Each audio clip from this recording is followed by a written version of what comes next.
Amen. All right.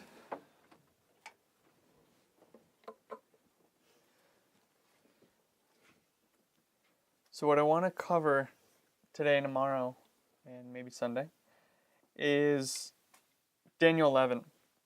How many of us are familiar with Daniel 11? Familiar? Brother Manny, are you familiar? Okay, learning it, all right. Perry, did I see that hand? Perry knows. Okay, so we're going to go through, I think Sister Terry did it, Daniel 11, 40 to 45? She touched on it in one presentation. Okay, she touched on it. So I'm also going to just touch on Daniel 11, 40 to 45. The bulk of what I'm going to try to do is I'm going to go into the repetition of that history. The repetition of the history of Daniel 11. And by doing that, we'll be forced to look at the original understanding of Daniel 11, the historical events and how the pioneers understood it, and then we'll go into the application of that history. So we'll kind of hit new and old at the same time as we go through there. And we can go as quick as or as slow as we need to. So let's begin with the quote. This first presentation I don't have any notes for because I'm using some different notes. I have notes, of course, but later we'll be using those notes, and I'll pass those out at some point, either tonight or tomorrow morning. Okay. So let's just do a brief overview of Daniel 11, 40 to 45. So to begin, let's read a passage from Selected Messages, Book 1, 121. 1SM, and I'll write these references down. 1SM, 121. Okay. A revival of true godliness among us is the greatest and most urgent of all our needs. To seek this should be our first work. So the first thing we're required to do is to seek revival. Okay. So let's read. So here's my question before we begin with that. When do we seek revival in our Christian experience?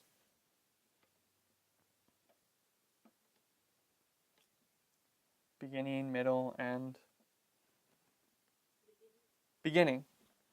Why the beginning? Because as a Christian, we want change. We want new life. We need new life. We need new life. Yeah. And if you need new life, what were you before? Dead. You're dead. So you're standing at some point, and here. Oops. You're standing at this point. You're right here. And actually, to be more accurate, you're laying down. So you're laying down, and you're dead. And I assume we're all familiar with the reform lines, at least at a basic level. Okay. So we know, what is this period called? If you can pick up where I'm going or where I am right now. Darkness. So we're standing or laying in darkness. We're dead. Darkness. Okay. Are we familiar with Ezekiel 37? Okay. In Ezekiel 37, what is this described as this place of darkness? The valley of dead dry bones, or the valley of dry bones. So, and we understand that this person represents a man, symbolically all men, who before they interact with the Lord, they're standing in a dead position. So, or they're in darkness. And so Sister White says that the first thing a Christian needs to do in their Christian experience, because they're dead, is they need to be revived. And this is a big misconception in Adventism. It's a big misconception in all of Christendom about when revival takes place. And it's important because when we lay out the line, and we apply these things, these concepts, revival, reformation, justification, sanctification, all these different things, we find that it gives us the pattern about where these things take place. So the first thing that has to happen is you have to be revived. So I'm going to put revival. Make my line a little longer. So revival is going to come. Revival. Oh boy, I'm a bad speller. Revival, okay. So revival is going to come. Now, let's read about how this revival comes. So this is The Faith I Live By, FLB. FLB. 345. Okay. Faith I Live By, 345. When the books of Daniel and Revelation are better understood, believers will have an entirely different religious experience. One thing will certainly be understood from the study of Revelation, that the connection between God and his people is close and decided. So she's saying, and let me also read this in connection with this. This is Testimonies to Ministers, TM 113. Testimonies to Ministers 113, just a short sentence from that. When we as a people understand what this book means to us, there will be seen among us a great revival. In context, this is Revelation. So,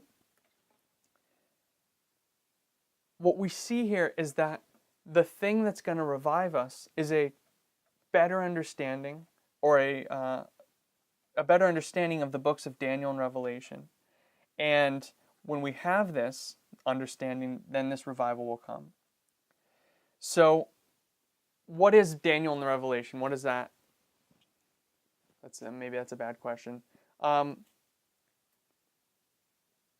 me ask it this way, and it might seem like a super obvious question, but it's important to understand. How does this revival come? Obviously, by a understanding of Daniel and Revelation, but what does that mean? What comes to you? Prophecy, and prophecy is what? It's a message. So message or prophecy, something's going to come to you, a message. A message is going to come, and that message is going to have within it this reviving power to it, because it's something you didn't have before. And in the context of, we'll go there in a minute. But so something's going to come. So we're going to have this revival. And in the context of the reform lines, who brings this revival? What angel, if I can say it that way? The first angel. So the first angel is going to bring this revival, and we would call this the arrival of the first angel. And what is the message of the first angel? Anyone know? Amen. So he's saying the first angel's message is a wake-up call. It's telling you you're not ready because you're dead, and you have to go through these steps, the everlasting gospel, to prepare yourself for the judgment, because the judgment is here, and you need to be ready for it. And then, it goes through to the second and the third angel being the judgment. So this first angel, in the context of the reform lines, is going to bring this message, and the message contains revival. Now, even if we didn't put it in the context of the reform lines, what we would still have to say is that there was a point when you were not revived, which means you're dead, and that at some point you're going to hear the books of Daniel and Revelation in whatever better sense she's talking about. And when you hear that more comprehensive understanding of Daniel and Revelation, this is when revival comes. So at that basic understanding, there's that structured place there. Now, the reform lines obviously give us much more detail about what that looks like. But I just want us to see that even at a very basic understanding of the spirit of prophecy, this format is present. Okay, so let's go to 1SM, First Selected Messages 128. First Selected Messages 128. And she's going to define revival and reformation for us. A revival and reformation must take place. Under the ministration of the Holy Spirit, revival and reformation are two different things. Sorry, I read that. I took out my a period there. Under the ministration of the Holy Spirit, period, the revival and reformation are two different things. Revival signifies a renewal of spiritual life, a quickening of the powers of the mind and heart, a resurrection from spiritual death. So, can someone put that in their own words? It's and I'll read it again. Revival signifies a renewal of spiritual life, a quickening of the powers of mind and heart, a resurrection from spiritual death. So she kind of tells us there exactly what we just said a minute ago, that you're dead and now you're going to be revived and you're going to have this new life in you. And what we see, what was I? Sorry. A quickening of the power of mind, a resurrection of spiritual life. What do we call this? What would Paul, let me say it this way, what would Paul call this? Or this might be an easier one. What would David call it? In Psalms 51, what would he call this? Yeah. A clean heart, a new spirit. A clean heart, a new spirit. This is the new life that's given to you. This is this new heart that you're going to receive here. And what she says, we didn't get there yet. So we have this new heart. This person is now going to get this heart here. We'll do it here because now he's got this message. Now he's going to have this process of revival. So he's going to get this new heart somewhere after he hears this. He's going to have this new heart, and it's going to be clean, and it's going to be because he has this message of revival.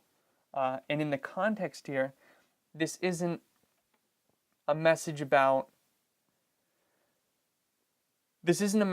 how can I say this? The morality of the person. This is a message about judgment. This is a prophetic message that's being sent to him right now. This is a message of Daniel and Revelation to this person that Sister White's talking about. So let's continue. Reformation, so she was saying we have revival and we have reformation, and they both have to take place together, but they're two separate things. Reformation signifies a reorganization, a change in ideas and theories, habits and practices. Reformation will not bring forth the good fruit of righteousness unless it is connected with the revival of the Spirit. Revival and reformation are to do their appointed work, and in doing this work, they must blend. You can't have one without the other. James would say this, faith without works is dead. Faith in this context would be this revival, and reformation would be the works. And you need both of them to have a living person, a revived person. So, what we see there is that when this new heart comes, what is produced now? What comes out of this new heart?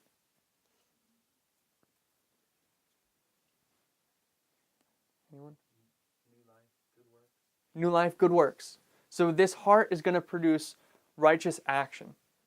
Now, what you see here from this quotation and from the quotations we've already read is that without this new heart, without this revival, did the Reformation count that this person may or may not have had? No. So who is this person that we're talking about? Who are we looking at? It's us. Of course, it's us. But what was it? I said the church. The church. Amen. Which church? The Seventh-day Adventist Church. So the Seventh-day Adventist Church,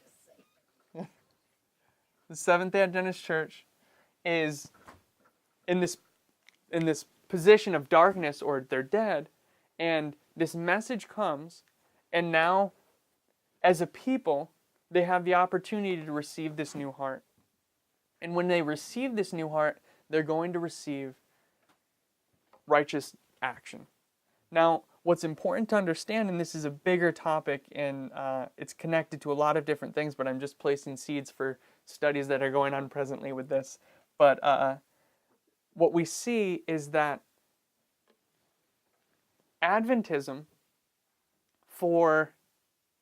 since 1863, even before then, was engaged in much reformation, if I can say it that way, in right doing, doing the right thing. But what happened through the period of time is they kept the action, but they lost the heart. And so really what they had was works without faith, which is equally dead as faith without works. You need both of them to blend, as Sister White says here. So we have this, if I can bring in another line, let's look at the line of Christ. We have this Jew here. We have this Jew, and he's a Pharisee. So he keeps all of the law, and he keeps beyond the law even. He's the perfect person. Let's say he's Paul, or he's Saul before he was Paul. And Paul said, in terms of the law, he was faultless. There's nothing he was doing wrong. He kept every precept of it. So he's standing here, but is he alive or is he dead? He's dead. He's dead because he doesn't have the revival. And the revival in his history is the message of Christ. The message that the Messiah is here and you have to accept him. So, but for this person that we're looking at here, for God's people at the end of the world, it's an understanding of Revelation in Daniel. A deeper understanding, because since our conception as a people, we've always had a prophecy school where we talk about Daniel 8, 13, 14. We go through the histories of the parts of Revelation that we agree with nowadays. We've kind of scooted away from a lot of it, but we always have a prophecy seminar where we go through Daniel 2, Daniel 7, Daniel 8, all those different things. But what she's saying is there's a deeper understanding that we have to see. So let's, and I'm just trying to lay out a little bit of a framework here right now. So let's look at this next quotation. This is from Testimonies, Volume 9, 11 to 17. 9 Testimonies, 11 to 17. I'm probably not going to read all of it. I'll skip around. Okay. So, we are living in the time of the end. The fast fulfilling signs of the times declare that the coming of Christ is near at hand. The days in which we live are solemn and important. The Spirit of God is gradually but surely being withdrawn from the earth. Plagues and judgments are already falling upon the despisers of the grace of God. The calamities by land and sea, the unsettled state of society, the alarms of war are portentous. They forecast approaching events of greatest magnitude. The agencies of evil are combining their forces and consolidating. They are strengthening for the last great crisis. Great changes are soon to take place in our world, and the final movements will be rapid ones. This is a quotation a lot of people use. Just that sentence, the final movements will be rapid ones. Okay. The daily papers are full of indications of a terrible conflict in the near future. And then she talks about the prevailing wickedness, jumping forward. The world is stirred with the spirit of war. The prophecy, now listen to this, the prophecy of the 11th chapter of Daniel has nearly reached its complete fulfillment. Soon the scenes of trouble spoken of in the prophecies will take place. Satan is a diligent Bible student. He knows that his time is short, and he seeks at every point to counterwork the work of the Lord upon this earth. It is impossible to give any idea of the experience of the people of God who shall be alive on the earth when celestial glory and a repetition of the persecution from the past are blended. So what she says, what is celestial glory? What does she mean by that? Does anyone know by the context what she's talking about? Just from what we read. What celestial glory is this? The angel on Revelation 18. This is the angel of Revelation 18. And what does it do? It repeats the The first and the second angel's message, and it's the mess and it the second angel comes down, or this angel comes down, and it fills the whole earth with its glory, and this is the glory of God. This is celestial glory. Now, how is this glory enacted? How do we? Let me say it this way: how do we see celestial glory?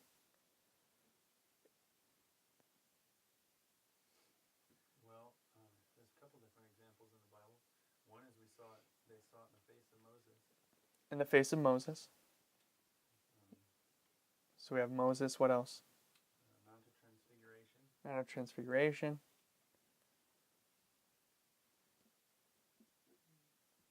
What we'll find, I'm sure what we'll find in every single example that we could all dig up is one common thread.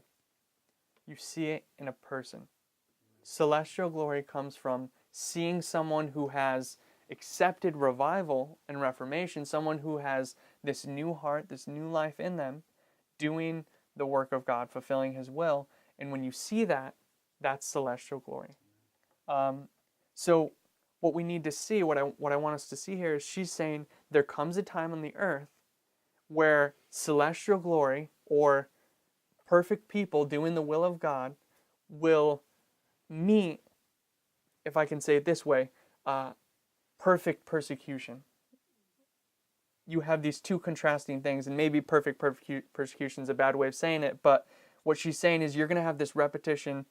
Let me read it again, this one sentence. It is impossible to give any idea of the experience of the people of God who shall be alive on the earth when celestial glory through God's people and a repetition of the persecutions of the past are blended. What persecutions is she talking about? The Dark Ages, the 1260 years, the times and half a times, the 42 months, however you want to conceptualize it. What we see is that there's this persecution time, this time period of persecution, and that persecution will be repeated at the end of the world, because she says right at the beginning, what time are we living in? If anyone can remember, I know you don't have the quote. She says, we're living in, it's hard because you don't have the quotes, we're living in the time of the end. So she says, we're living in this time period of the time of the end, and at the end of this time period, there's going to be a combination of celestial glory and persecution of the past, of the 1260, the Dark Ages. And when this happens, it's going to create a unique experience because of its, and we know that history is always repeating, but the difference in this history is that everything pointed to this time, and it's the complete fulfillment of this. So it's a really interesting thought there. But what I want us to see is that we have these perfect people meeting perfect persecution, if I can say it that way. Okay. And what does she say? She says a couple things. Firstly, she tells us that we're living in the time of the end, and the prophecy of the 11th chapter of Daniel has nearly reached its complete fulfillment. Now let's go to Daniel 11 really quick, and we'll go to verse 40. Daniel 11, and we'll go to verse 40. Okay. And at the time of the end shall the king of the south push at him, and the king of the north shall come against him like a whirlwind with chariots and with horsemen and with many ships, and he shall enter into the countries and shall overflow and pass over. So what I want us to see just briefly here, and then we'll go back to what our line of thought here, is that she's saying we're living in the time of the end. So she's identifying exactly where we are in the chapter, which is verse 40. And she makes no mistake about it. And how did the pioneers understand the time of the end? They didn't understand verse 40 to 45 as we do in this moment, but what did they understand? When did the time of the end take place? 1798. So, and I'll write it down in a minute. We're coming there. I'll read it now before we get there, because I'm already ahead of myself. Okay. Where is it? Okay. This is 2SM 106 and 107. 2SM 106, 107. Okay. So our sister said we're at the time of the end in 1798. So let's read this. The book that was sealed was not the book of Revelation, but that portion of the prophecy of Daniel, which related to the last days. The scriptures say, "But thou, O Daniel, shut up the words and seal the book, even to the time of the end. Many shall run to and fro, and knowledge shall be increased." Daniel 12, she's quoting Daniel 12:4. When the book was opened, the proclamation was made, time shall be no longer. See Revelation 10:6. The book of Daniel is now unsealed, and the revelation made by Christ to John is to come to all the inhabitants of the earth. By the increase of knowledge, a people is to be prepared to stand in the latter days. In the first angel's message, men are called upon to worship God, our Creator, who made the world and all things therein that are therein. They have paid homage to an institution of the papacy, making of no effect the law of Jehovah, but there is to be an increase of knowledge on this subject. So there's a lot in this paragraph, or there's two paragraphs, but what we want to pull out is that at the time of the end, which we don't see in this chapter, but we know from other sources of her writings, that 1798 is the time of the end, and at the time of the end, what needs to take place? What did we say? What takes place here? There's an unsealing of Daniel, of the book of Daniel. And what did she say we need initially to have revival?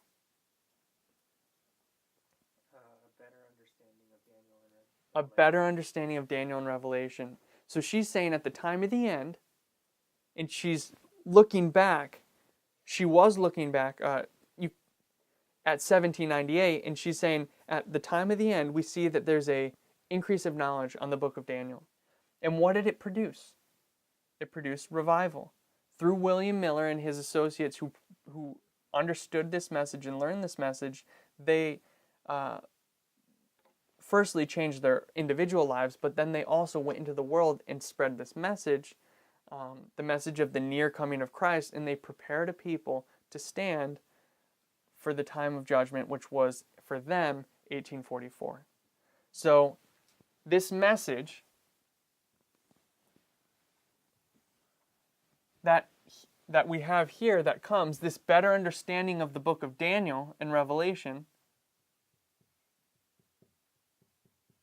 that comes at the time of the end through this unsealing of the book, Daniel and Revelation, is going to prepare a people to stand. And for the Millerites, they were going to stand in 1844 when their door was shut. And they went from where to where? Yep. Holy place to the most holy place. Amen. So this is the point where they're going to stand, and it's their judgment. But the way she's using this, she wrote this way after this period of time. Way after 1798, way after 1844. She's writing this later. So she's putting this into the future by saying, we need revival now and in the future. And she's saying, for us to get this, we don't just need to understand that Christ is going to come, or that we thought Christ was going to come in 1844. We need an even newer understanding, a more I don't know the right word to say. I was going to use a different word. I know enlighten's not the word I want to use, but if anyone can help me with a better word for that. We need an increased understanding. We'll say it that way. We need an increased understanding from our position that we had, because she's writing this future, for the future, from where she was standing, which was well after 1844. But what I want us to see is that you can take her words, her understanding of the time of the end, and the revival and the Reformation that takes place, and you can apply it to 1798 with Daniel, with Miller and the book of Daniel being understood. Does that make sense? Okay. So, let's continue. Right. I'm going to skip. I just wanted to kind of put that structure in place for a moment. And so she identified again in that paragraph, I think it was in 9 testimonies. Yep. She's saying we're living in the time of the end. And from the point that she's standing when she's making the statement, she's saying the prophecy of Daniel 11 is almost reached its complete fulfillment. So she puts us in a time period right there. And what we want to see is that, where is it? Where is it? Let me find it. It is, I'm looking for this next paragraph. Oh, here it is. Okay. This is from Education. Education 178. Education, which is ED 178. And we'll read this paragraph. These two paragraphs. The history of nations that one after another have occupied their allotted time and place, unconsciously witnessing to the truth which they themselves knew not the meaning, speaks to us. So she's saying, if I can summarize that, she's saying the history of nations, the rise and fall of nations, speaks to us at the end of the world some message of truth. And so we need to see that. To every nation and to every individual of today, God has assigned a place in his great plan. Today, men and nations are being measured by the plummet in the hand of him who makes no mistakes. And there's a lot we could talk about with the plummet. All are by their own choices deciding their destiny, and God is overruling all for the accomplishment of his purpose.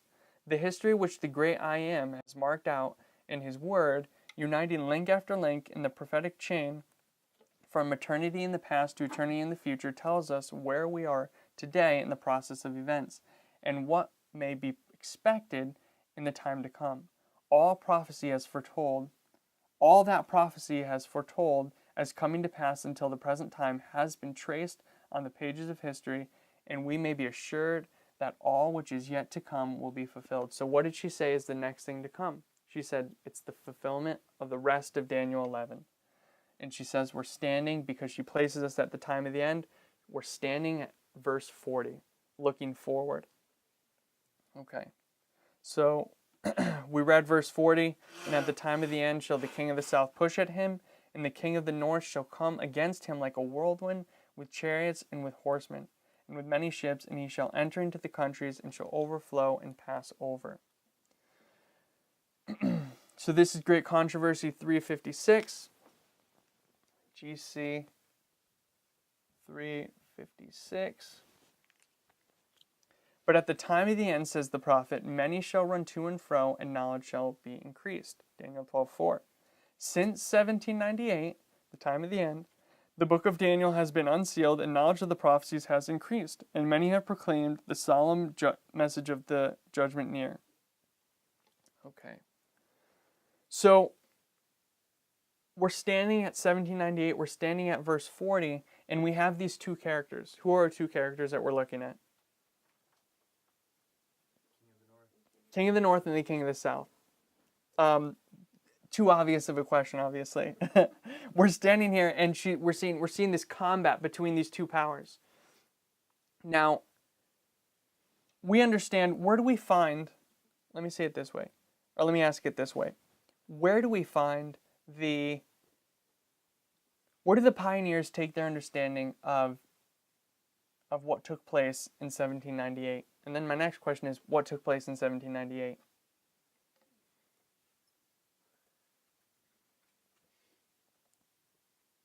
They viewed the time of the end as the very first part. The time of the end, 1798, shall the king of the south, atheistic France, push or war at him. This is, in context, the king of the north, the papacy.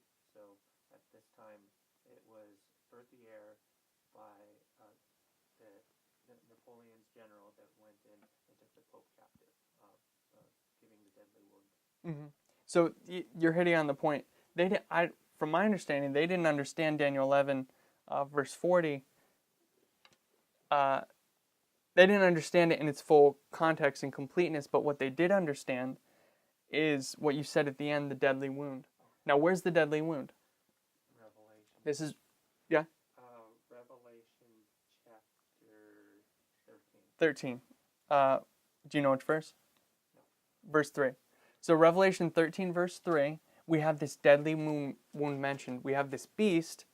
We won't read it, but we see it. In chapter 12, we have the 1260 years. We see that this woman is fled to the wilderness, and we see this this battle between the dragon and the woman. And the woman has fled into the wilderness for this amount of time, and for the 1260 years. And what we're going to see is that Revelation 13 picks up right where Revelation 12 is ending, so to speak, and we see this same beast, the same, but it's described slightly different, is going to have this deadly wound. And that's just really summary version, obviously, of course. But what we see here is that the pioneers understood this as being the fulfillment of, as you said before, atheistic France coming in and dethroning the papacy from ruling the nations at that time, ruling Europe. And so we see this struggle there. Now, what I want us to see is how obvious this connection is. And again, the pioneers didn't understand Daniel 11:40 as we did today. So what's interesting, and obviously it wasn't meant for them to understand at the time, but what's so obvious about these words is the obvious fulfillment you see in verse 40. That's what I'm trying to say. So let's go to, we're in verse 40, and at the time of the end shall the king of the south push at him. Him being, in the context, the king of the north. So, as my brother said, this is atheistic France fighting the king of the north, which is Babylon, which is Babylon, but it's the papacy. And because I don't want to go into all the intricacies of proving all of them, so I'm just going to do it in a summary fashion, if that's okay, about who the king of the north and who the king of the south is. But if you go to Revelation 11, verse 9, if we can go there really quick. Revelation 11, verse 9.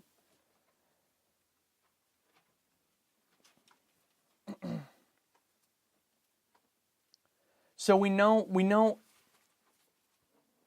what the book of Revelation, what the Bible does, I guess what the Bible does is it will tell the same story from different perspectives. It will give you a different person's different perspective on that same history. And so Revelation 12 tells us the history of the woman fighting the dragon, and specifically the woman fighting the papacy, or the church fighting the papacy and being persecuted by her.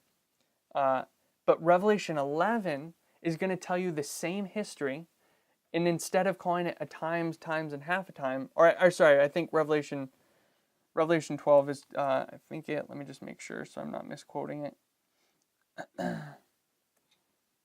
Okay, yeah, times, and half a times. So what we see is we have the 1260 mentioned there in verse 14, but in chapter 11 we also have the 1260 again, but in this time it's called 1,260 days, or 42 months. So we have this same period of time being alluded to or spoken about, but it's going to give us that history from a different perspective. So now we were looking at the papacy fighting this dragon fighting the woman, but here we're going to look at these two witnesses in contrast with this power that comes up, who's described as, in verse 9, in verse 8, as Sodom and Egypt. So let's read this for a minute. Okay. So we'll read verse 3 for a moment. And I will give power unto my two witnesses, and they shall prophesy 1,260 days, clothed in sackcloth. These are the two olive trees and the two candlesticks standing before the God of the earth. And if any man will hurt them, fire proceedeth out of their mouth and devour their enemy. And if any man will hurt them, he must in this manner be killed. These have power to shut heaven, that it rain not in the days of their prophecy, and have power over waters to turn them into blood and to smite the earth with all plagues as often as they will. Just a quick tangent, and I just want us to see this so we can bring it up in later studies if we do them ourselves. What is the Bible referencing right there? We see a couple different, these two witnesses are going to do something. What's the first thing they're going to do in verse 5? They're going to kill people how? With fire. So fire is going to proceed out of their mouth and they're going to devour their enemies. Chapter 11, verse 5. But the next thing they're going to do in verse 6 is they're going to do these miracles. They're going to make it stop raining. They're going to turn the waters to blood, smite the earth with all these plagues. What is the Bible referencing in these two verses? The plagues in Egypt. And who did that? Moses. Who else is the Bible referencing? Elijah. Why? How do we see Elijah? No rain. And what else? What else happens? The fire comes down. So Elijah, he called fire down and he shut up the heavens. But Moses, he brought the plagues and he turned the water to blood. So there's a direct, pretty obvious reference to these two people, Moses and Elijah, and we see them being described here in verse 3 as these two witnesses. So that's something we should see. We need to just look at there. And we know that these two witnesses come to Christ on the Mount of Transfiguration. So there's another connection we can make there to show that these two here. But at a general sense, the two witnesses are what? The Old and New Testament. The Old and the New Testament. But there's a direct reference here to Moses and Elijah. So I just wanted to, if anyone's going to study this chapter or think about it, that you can bring that into your study to see how those things fit in there. Just to give you a little nugget there, if you haven't seen that before. Okay, so verse 7. And when they shall have finished their testimony. Now when Sister White comments on this, she says, are finishing. So she says, in the time period right before they finish, the beast that ascendeth out of the bottomless pit shall make war against them, and shall overcome them and kill them. And their dead bodies shall lie in the street of the great city, which is spiritually called Sodom and Egypt, where also our Lord was crucified. And we'll stop there. So we have this great city, and it's being described as Sodom and Egypt. And we don't need to guess on this one. Sister White just tells us if we want to be lazy about it. She just tells us that this great city is France, atheistic France, and the reason it's called Sodom is why? Why is it called Sodom? The licentiousness of Sodom. The licentiousness of Sodom was prevalent in France. And Egypt, why is it called Egypt? Atheistic in nature. So, because France was the only nation other than Egypt itself with Pharaoh to directly oppose God so boldly by, in their case, they outlawed the Bible. So we have these two characteristics, Sodom and Egypt. And what we want to see is that France, in this connotation, is being related to Egypt. And we want to just see that for a moment, because Egypt, if we go to the context of Daniel 11:40-45, verse 40, this king of the south that we're looking at, when you look at the word south, it obviously means southern, but southern from what? What's the reference point of the Bible? Israel. So southern from what is Egypt. And literally, if you look in the definition, the Strong's, which is 5045, it literally means Egypt.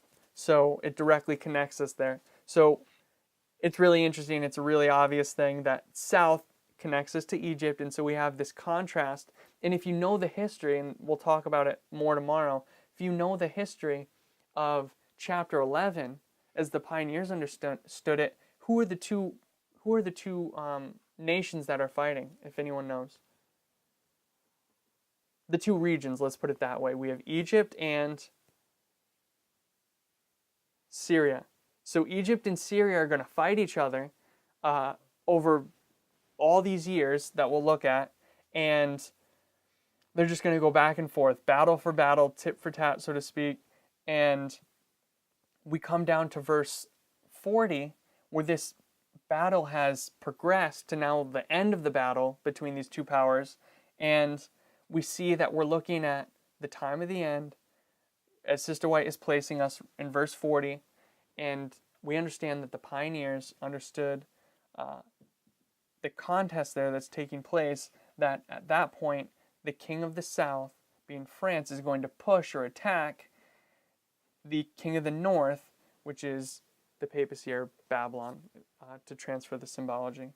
And I know I'm not proving all of the push and all the different things, and but I think a lot of us are probably familiar with that, at least basically. And when you look at the king of the north, I'll throw out a couple references quickly to show the connection, how simple the connection is between Babylon, or the king of the north, and the papacy. So if we go to Jeremiah 25:9, Jeremiah 25:9, just to give us a couple quick references. Jeremiah 25, verse 9. Behold, I will send and take all the families of the north, saith the Lord, and Nebuchadrezzar, the king of Babylon, my servant, will bring them against this land, and against the inhabitants thereof, and against all these nations round about, and will utterly destroy them, and make them an astonishment, and an hissing, and a perpetual desolation. So, just for sake of our own Bible study, what is she talking about? What is the Bible talking about? What event is about to happen? The captivity, the captivity and the destruction the destruction of Jerusalem are being foretold in this passage here in Jeremiah 25:9. And so Babylon is connected with the families of the north. Behold, I will send and take all the families of the north, the families of Babylon, saith the Lord, and Nebuchadnezzar, the king of Babylon, my servant, will come against this land. So Babylon's connected to the north, and again, what's our reference point? Israel. So Israel's our reference point, and I'll just draw it here for a moment, just so we can see it. I'm a bad artist, so I'm just not. I was going to draw the Mediterranean, but I realized I couldn't do it. So you have Babylon, and then you have Israel, and then down here you have Egypt. Actually, if I'm being more technically correct, let's move Babylon. Let's put Babylon over here. So Babylon's somewhere over here, and this is north of Israel, and south of Israel we have Egypt, and these are the two powers that are going to fight over this land. And we'll see that more as we get into chapter 11. Sorry if my laptop's in the way. So we have this conflict here. So north and south. And again, the reference point is Israel. So it's pretty plain to see if you want to see it. So let's also read Ezekiel 26, verse 7. This is another good reference to showing Babylon, tying Babylon with the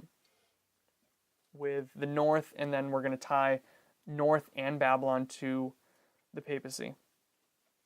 Okay. For thus saith the Lord God, behold, I will bring upon Tyrus Nebuchadrezzar, king of Babylon, a king of kings from the north. So again, the direction of travel from where Babylon is coming from is from the north. With horses and chariots, and with horsemen and companies and much people. Now, please look at the reference. There's horsemen, chariots, horses, chariots, horsemen, companies, and much people. Now go to Daniel 11, verse 40, just for a moment. And this is just a quick reference to this. I just want us to show us. Daniel 11, verse 40. And when we get to that second point, and the king of the north shall come against him, being the king of the south now, like a whirlwind with chariots and horsemen and with many ships. So again, the activity of Babylon is to come against someone. In this case, in Ezekiel, it's God's people. Here, it's the king of the south, and his activity, the way he comes is with horses and chariots. And in this case, in Daniel 11, it adds many ships. So you also can go to Jeremiah 46. There's some reference there, but we won't go there for sake of time. So let me just read a quick quotation from the Great Controversy. This is GC 382, and this will tie it all together for us. So what we've seen so far with the King of the North is that the King of the North let me say it this way. Babylon is associated with the North. And we see that pretty clearly from Jeremiah and Ezekiel. And now I want to connect Babylon with Rome. So this is the Great Controversy 382. And she's quoting Revelation 17. And what is the woman of Revelation 17 called? What's her name? Mystery of Babylon. Her name is Mystery Babylon, mother of harlots.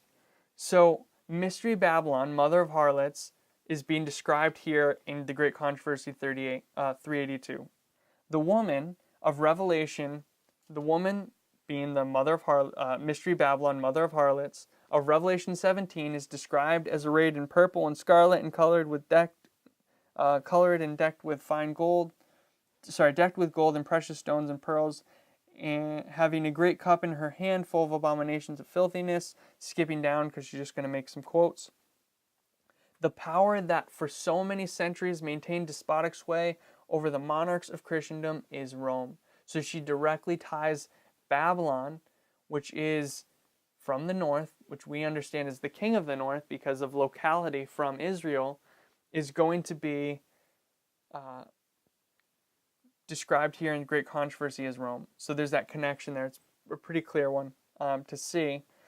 And so we have, what's interesting, moving to a different point, I think that's easy to see. I don't think I need to belabor that for a moment. But what's really interesting about Daniel 11, verse 40, is it does something neat. And the neat thing it does is it covers,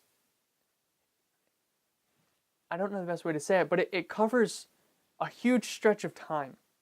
And let me erase this and try to illustrate this point. Okay, we'll do it this. I'll leave that here. So we're going to break history for a minute. Break our line.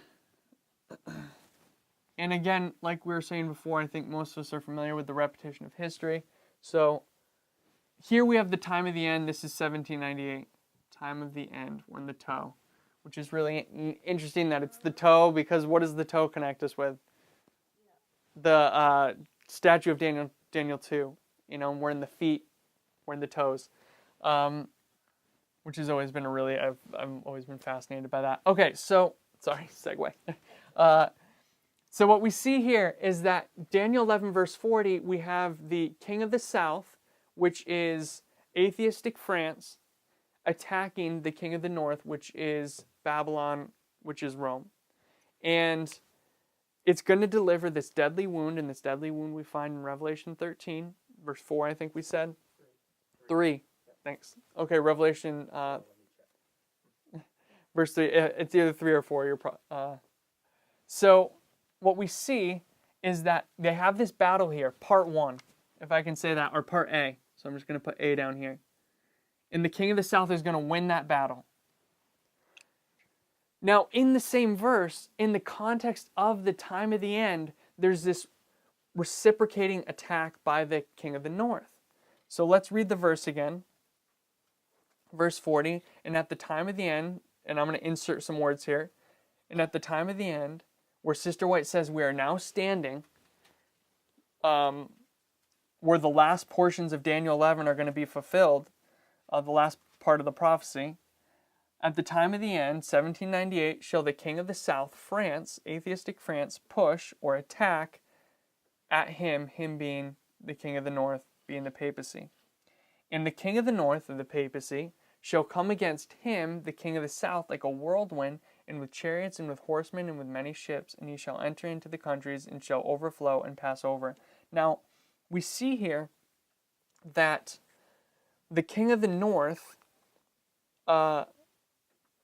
is going to now attack them. But the pioneers never saw the fulfillment of these verses because obviously they didn't live long enough to see it, because we know this is going to take place in, I just realized how crooked my line is when I stepped back for a minute.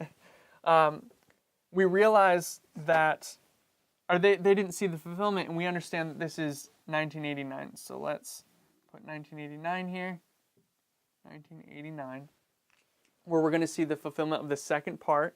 And what's going to happen is this going to be this attack by the king of the north. So it's going to come like a whirlwind with chariots and with horsemen. And we saw from, let me see where it was. This was from Ezekiel 26, that this is the method of attack by the king of Babylon, or the king of the north, is to attack with horses and chariots. It's never described that way for the king of the south. And what I want us to see is, as we said before, the Bible is going to tell the same history from a bunch of different perspectives. And what it does is it gives you, so here we have the king of the north. I'm going to say K-O-N. We have the king of the north. And this is a little, let's see if I can do it. This is a little hook, like a little fishing hook almost. And the Bible will give you information about these things all over the Bible. And it will tell you about this same person. So we're looking at the king of the north, and we're going to hang on here. Horses, chariots, ships. When you see those things together coming against someone, whirlwind, going out on a limb on that one. I think I spelled it right. So we're going to hang these things off of this on our hook. That's the king of the north. And now we can bring the Bible together to see the characteristics of this entity from all these different places. And what do we call that? There's a real simple word for that, or phrase.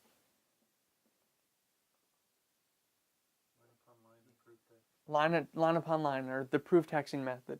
We bring the Bible, we let the Bible define for us what the characteristics are for this entity. And in this case, we're looking at the king of the north. We have horses, chariots, and ships. We have whirlwind. And we'll see as we go forward in Daniel 11 that not only is it a whirlwind, but it's also described as overflowing. Now, why is it overflowing? What overflows? Maybe that's a weird question to ask, but when you think of overflowing, what symbology are we looking at? Because overflowing and whirlwind are opposite symbols. What was it? Water. Water overflows. So in one aspect, we see the king of the north being described as this overflowing scourge, if you want to look in Isaiah 28. Or in Daniel 11 here, we're seeing overflow. So it's a type of water. But in another aspect, we're seeing it's a whirlwind. And now there's different reasons for different things, but I just want us to see that we have these different symbols describing the same entity from different perspectives. And they're going to come with chariots, horsemen, and many ships. Now,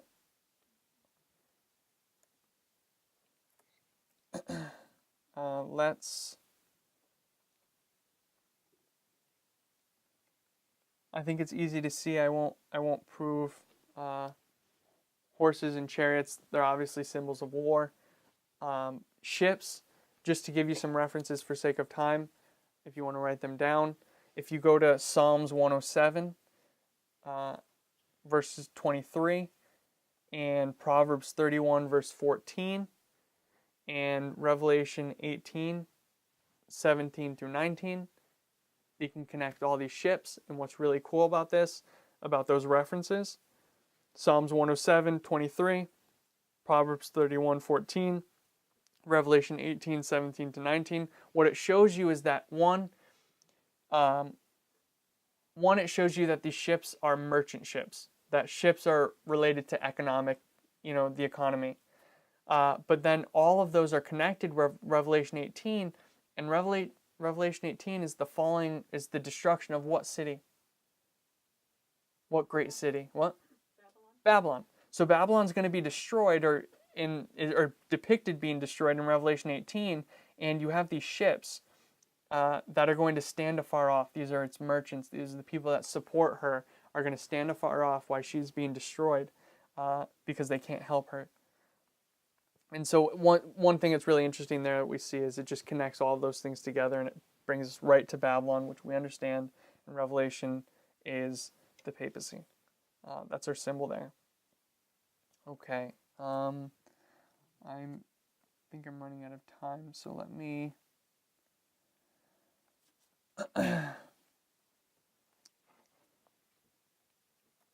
So let's just go to Daniel 11 verse 40, and I'm just going to give a summary of what it's saying. And again, I think, like we said before, Sister Terry at least covered this briefly, probably in different depth or different ways than I am, but I just want to give a brief overview of it and just talk through that history so I can set myself up for tomorrow when we begin looking at these notes.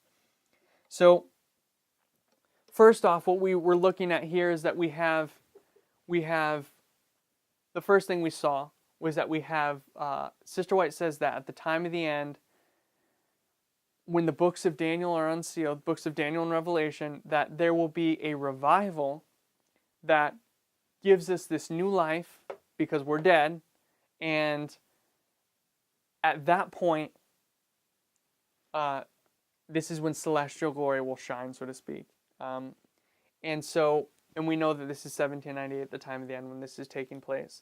And that revival comes from this message that comes down by the first angel, symbolized by the first angel. Now, as we understand that all of this is verse 40. Verse 40 takes you right up to what event? Verse 40 takes you right up to verse 41, which is what takes place there. What waymark do we see in verse 41?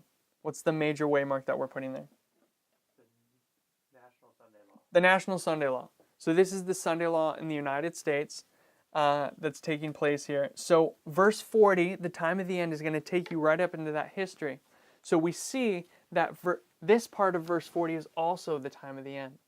So we have the time of the end. And what's going to happen at the time of the end?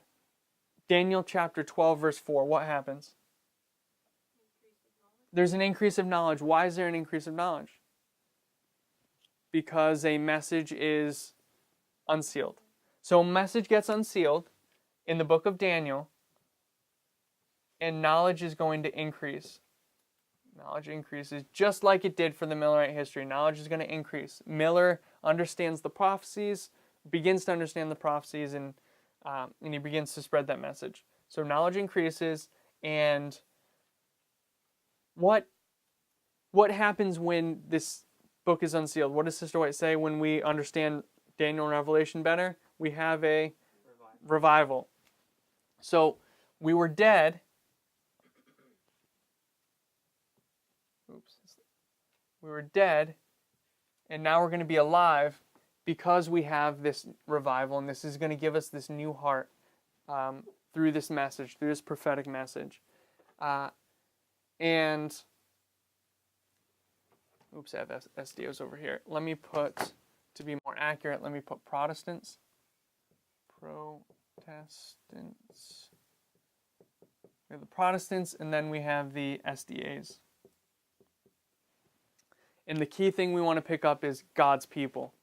God's people, after some time, at some point in their process, apostatize, they go away from the truth, they separate from the Lord, and now they're in darkness, they're dead because of this, their rebellion, and now they need this message to bring them back. In revival, and this is something I need us to see, revival only comes through a prophetic testing message. And this is important. The message that's given to the world isn't that you need to be a moral people. It's that you need to accept God's prophetic truth. It was accepting Christ. It was accepting that it was going to rain, a prophecy. It was accepting that the Messiah had come based upon the prophecies. It was that at the end of the 2300 days, if we were down here, at the end of the 2300 days in 1844, that Christ was going to return. Even though they were wrong in exactly what they understood was going to take place, you had to accept that message, that prophetic message, to be saved. So why would it be different for us at the end of the world that we would be able to accept a different message? A different, if I can say it this way, a different gospel. And what does Paul say to people who preach a different gospel? Let them be accursed. So if in every single history of the Bible that we look at, it's always been a prophetic message, it wouldn't change at the end. And that may be a side point, but it's important for us to see that that is going to happen. So the time of the end pointed to this point here, to where their probation was going to close and it would all be over for them, for their test. This is the point that they had to be ready for. Now, how many of us are familiar with fractals? With that terminology? Yep. Brother Manny? Do you know what I mean when I say fractals? The repetition of history, I think, is probably the easiest way. Are you familiar with fractals? Okay. So the easiest way to understand a fractal, and it's a fancy word for saying that history always repeats. That God always is going to tell the same story in every history, and you're just going to see a different scale of it as you go in through history. So Christ is telling the same story as our history today. Moses was telling the same story. Daniel is telling the same story. Every book of the Bible, every history is always telling the same story, just with different players, different contexts, however you want to say it, different actors. So they had to prepare for a point. So what point do we have to prepare for? Now, this could be a trick question because you might want to say Sunday law. And that's correct. You have to prepare for the Sunday law. And you might think, oh, he's going to get us, he's going to move it closer. But I want to talk about what Daniel 11:40 to 45 is talking about. In Daniel 11:40 to 45, the Sunday law is verse 41, as we said a minute ago. But the point of preparation that we're looking to is, what's the end of Daniel 11? Daniel 12:1. Daniel 12:1 is the point where the prophecy of Daniel 11 ends, and it's the close of probation. Now,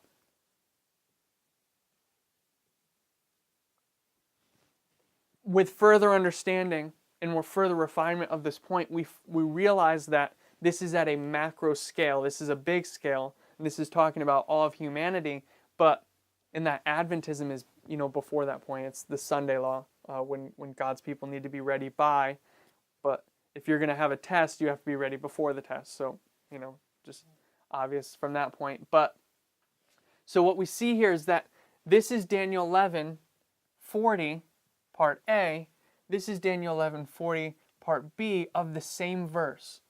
And what takes place here is that atheistic Russia, or the Soviet Union, is going to now be attacked by the King of the North, and we see the fall of the Soviet Union. And it's not an accident, of course, as we know, that this is an atheistic power warring with the papacy, and this is, again, atheistic France warring with the papacy. So at first, atheism wins when they take down the Pope and they deliver this deadly wound, but here in 1989, we see the second part of that battle where they're going to lose. Atheistic France is going to lose that battle. Sorry, Russia. Or the Soviet Union. Yes. The Soviet Union, thank you. Yes. The Soviet Union is going to lose this battle. And again, it's atheistic. And you can show really clearly, and we don't have the time to do it, but and it's a little bit long. It's kind of wordy of a study, but you can show very clearly historically, if we just looked historically, that I think I'm going to butcher the names, or the name. I'm almost positive, and if I'm wrong, forgive my historical, I'm trying to pluck this out of the air right now. I believe it was Marx. No. Who came first? It's a question. Marx or Lenin? Marx came first, right? Lenin accepts Marx's understanding. Anyone? I need a history buff here. We'll look it up after. But I'm almost positive, Marx, as you look in the history, was influenced by the French Revolution, atheistic France. He accepts those understandings, and yep, it's Marx. He accepts those understandings, and he begins to make, as we understand, Marxism, and Marxism turns into Leninism, and that it becomes what is used in the Bolshevik Revolution. And so there's this really easy to see, really clear historical paper trail, so to speak, of watching atheism creep its way into Russia through these different revolutions, through Marxism, through Leninism, and it ends up to the point to where you get to here in 1989 to where you have the Soviet Union being this atheistic power in contrast to Christianity, which at that point was the Protestant United States and the papacy, or Catholicism. So you have this, this battle going on there. But what I want us to see, my point there, is you have atheism creeping its way from France all the way to Russia. So the question that often comes up is, well, this France isn't going to do this retaliation, and here in 1989, this is many, a couple hundred years later. So the question is, well, how can this be the same power, the King of the South? And the answer is, what happens is the characteristics of this power, atheism and all these different things, creep into here, into the Soviet Union, and the Soviet Union just becomes the next evolution of France, so to speak, there, of atheistic France, if you follow that. So verse 40, just to wrap up, verse 40 takes you to verse 41, of course. And verse 41, as we said, is the Sunday law in the United States. So this is 40. Let me erase my...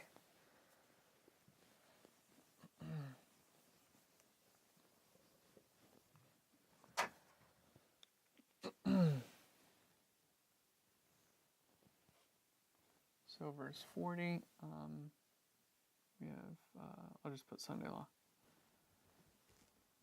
41, and we'll put 40, part B, and this is Daniel 12:1.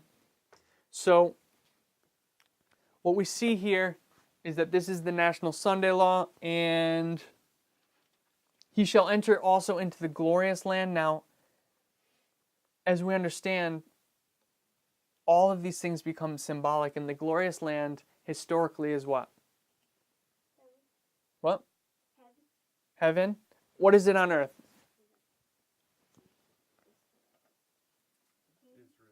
Canaan, Israel. So Israel is the glorious land. This is where God's people are. This is the pleasant land. And what's going to happen is, in the United States, and you can show from 1798 that the United States becomes this glorious land because it's becomes the chosen land, and in that chosen land you have the birth of Seventh Day Adventists, the Seventh Day Adventist Church, and so you have the glorious land with the glorious people, so to speak, in there, and what we see is it says, "And many countries shall be overthrown." Now, what we need to see is that the word countries there is supplied. But in the verse before, countries is not supplied. And this is something I didn't mention before. Verse 40, "And he, the king of the north, shall enter into the countries and shall overflow and pass over. What's interesting is that the Soviet Union is made up of all these different satellite countries. And so it's really interesting that in verse 40 you see that it's not just a single body that's being destroyed, the king of the south, but that the king of the south is being described as countries, which is what the Soviet Union was. It was a body that was made up of all these different countries, and no one else during that time was like that. They were made up of all these different satellite states that that composed this larger thing. This is really an empire, so to speak. But in verse 41, the same word countries is supplied. So what it reads is, "And he, the king of the north, shall enter also into the glorious land, the United States, and many shall be overthrown. But these shall escape out of his hand, even Edom, Moab, and the chief of the children of Ammon." So what I just want to see there is that it's not talking about countries, it's talking about individuals that are going to be overthrown.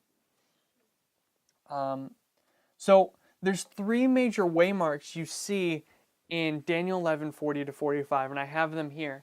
It's the time of the end, the national Sunday law, and the close of probation, which is actually verse 12:1. But 12:1 is the end of verse 45. And what I mean by that is, "And he, the king of the south, shall plant the tabernacles of his palace between the seas and the glorious holy mountain. Yet he, the king of the north, shall come to his end, and none shall help him." Now, we referenced momentarily a minute ago, if I can bring your mind back to it, that in Revelation chapter 18, these merchant ships are standing afar off watching Babylon sink. And what can't they do? They can't help, because it's already happening. So you have Daniel 11 verse 45 right here at the end, where they're watching Babylon, who was at the height of its power during this time of persecution, now dramatically descend and be destroyed, and it comes to his end. And so what I want us to see, there's just this structure that we have: the time of the end, the Sunday law, and the close of probation. Now, what you see in Daniel 11, 40 to 45 is that there's a pattern here. And the pattern is just this: it's time of the end, Sunday law, close of probation, or first, second, and third angels' messages.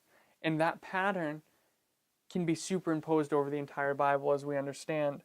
But the seed of it is right here in Daniel 11, 40 to 45. You see that these 6 verses encompass the entire Bible, because this whole pattern is seen everywhere else. So everything fits into these 6 verses. So that's just a really interesting thing. Sorry, I'm trying to finish, but I keep saying more. So let me just clarify the last couple verses. I'll just be quick about it. Verse 42, "And he shall stretch forth his hand upon the countries, and the land of Egypt shall not escape." So what we see here in Egypt is that Egypt becomes a symbol of the world. So the king of the north is going to do 3 things. He's going to conquer the Soviet Russia, the USSR, step 1. Step 2, he's going to take over the United States in verse 41. And then step 3, in verse 42, he's going to take the world in this time period here, from the Sunday law to the close of probation. It's progressive. He's going to take over the world, and he's going to make his final conquest. Now, what we need to see there is that when the king of the north, when Rome conquers, it always has to take 3 geographical locations. And we see this pretty clearly in Daniel chapter 8, and you see it here as well in this chapter, in chapter 11, that there always is, and you'll see it a couple times in chapter 11, that there's always the 3-step conquering that Rome has to do. In verse 43, what we see here is, "And he shall have power over the treasures of gold and silver, and over all the precious things of Egypt, and the Libyans and the Ethiopians shall be at his steps." What we see in this verse is that The Libyans and the Egypts represent Ethiopians. Sorry, the Libyans were considered poor and the Ethiopians were rich. So everyone, rich and poor, is going to have to come to the footsteps of the king of the north. Where else do we see this concept? Where does Rome have power over money, and everyone rich and poor has to come to Rome? Where do we see that illustrated in? I'll tell you, in Revelation. Revelation chapter 13. Let's go there for 1 minute and we'll just read this. Revelation 13.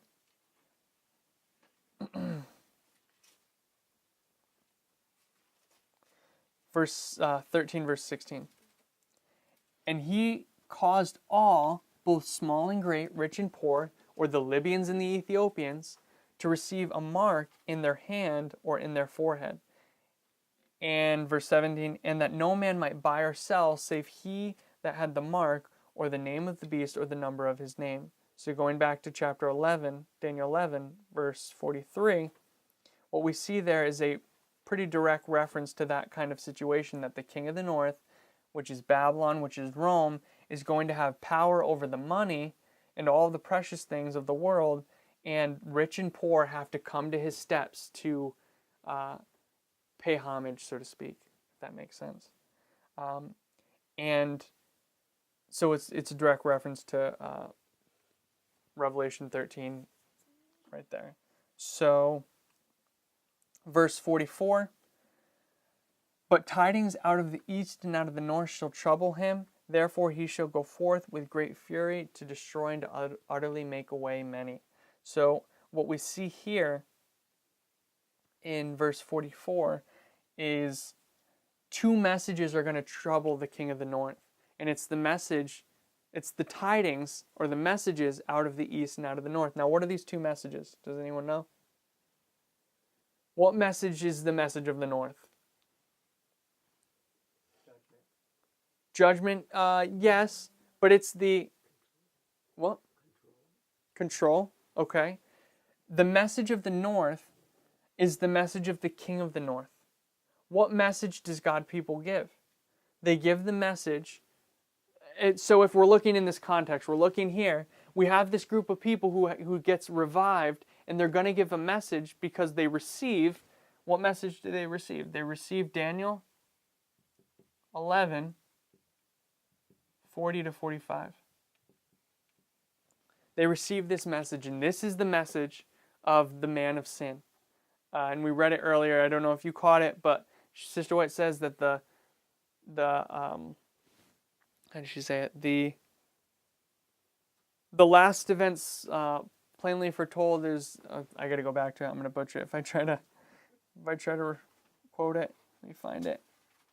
Give me 1 second. Man of sin. Okay. Sorry, here it is. No, that's not it. Okay, here it is. This was from Selected Messages. Oh, we don't have it up here. Selected Messages 102. 2SM. Selected Messages, Book 2, 102. The scenes connected with the working of the man of sin are the last features plainly revealed in this earth's history. This earth's history ends at Daniel 12, verse 1, the close of probation. So the history right before that is the working of the man of sin. Now, the message that these people give is Daniel 11, 40 to 45, which is the work that the man of sin, the papacy, is going to do at the end. And this message is going to trouble him. Yep. The message that there will be greater light on the difference between Sabbath and Sunday. Mm-hmm. That message, that there will be greater light, so that people will know the mark of the beast. Mm-hmm. That's part of this. The mark of the beast is. Because this directly relates to Revelation 14 and Revelation 13, which all talk about the mark of the beast and this judgment hour. So yeah, that's part of it. The the Sunday Sabbath issue is definitely part of that. Okay, so yeah. what are you trying to ask? So my question is, what is the message of what is the tidings or the message of the north, the tidings of the north? And what I'm saying the tidings of the north is it's the message of Daniel 11:40-45, which is the working of the man of sin. Because what's going to happen is you have the man of sin standing here, which is Rome, and these people are going to come saying, we see you for who you are. We're exposing your error. We're exposing what you're trying to do in the world, and people are going to escape out of the hand of the papacy because of this warning message. And so that's going to trouble him because he's losing influence, he's losing control. And the other message is the tidings out of the East. And the East is something we haven't mentioned yet, at least today. I'm assuming you have at some point before, is the message of Islam. So the message of Islam and the message of the King of the North are going to be the things, or the message of what the King of the North is doing are going to be the things that trouble Rome. Does that make sense? Okay. So I know that was lightning fast in terms of trying to cover Daniel 11, verse 40-45. You could take all day. You could take a whole week to just dissect that topic. But I think at least some of us are familiar with it a little bit. So does anyone have any questions before I close?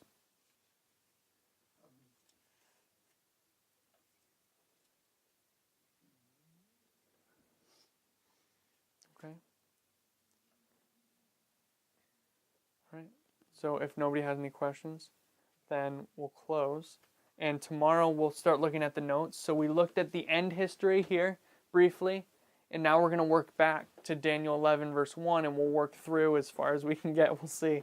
And we'll try to lay out that history of the repetition and the history. Okay, let's pray.